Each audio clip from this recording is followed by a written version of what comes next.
So yes and no. The counseling sessions were kind of what I imagined and then kind of not. But yes, for the reason because they were asking open-ended question and guiding the client to deeper thinking and understanding why they felt that certain way and why it led them to certain reactions. So no, only because the immediate scenario that pops into my face when I think of a therapy session is like super intense, and they're like sitting across from each other and they're like talking about like childhood trauma or like murder, like something wild, and it's like super intense. And that's probably just because movies and stuff have conditioned to me for seeing it for that way. The skills that I noticed from chapter 8 and 9 and characteristics were, I noticed he used in the second video clinical empathy, where he acknowledged and understood in a verbal way to the client of what she was thinking and feeling.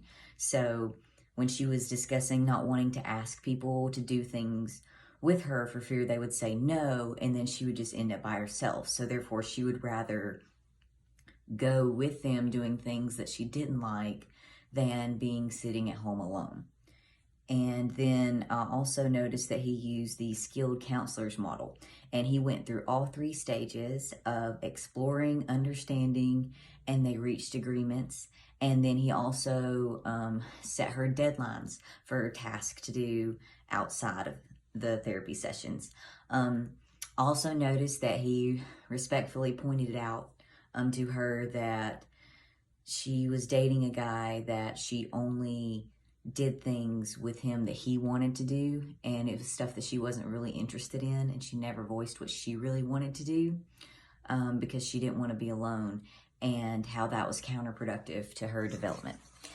Now, a study was done by the Journal of Counselor Education and Supervision, and half the counselors were giving the skilled counseling training model, and the other half were not. The counselors who completed the skilled counselor training model had higher levels of cognitive complexity and counseling skills than the ones who did not receive this training model.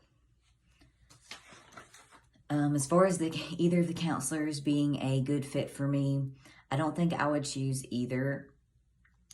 My decision for a counselor is a big deal, as far as one that I will definitely do research upon before I make that decision. It would also be based on the feeling I got during our first session or two, whether someone is truly actually understanding me or not, and that is a big determining factor for me. As far as the question I have, this is maybe a little bit out there. I was just wondering if all the counselors, like, do they record all of their sessions, video record?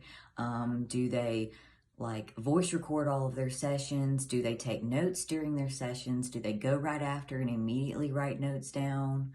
And just do kind of a summary of what happened and what their, plan of treatment is? Is it a preferential thing? Are there some ways of doing that that work better for others?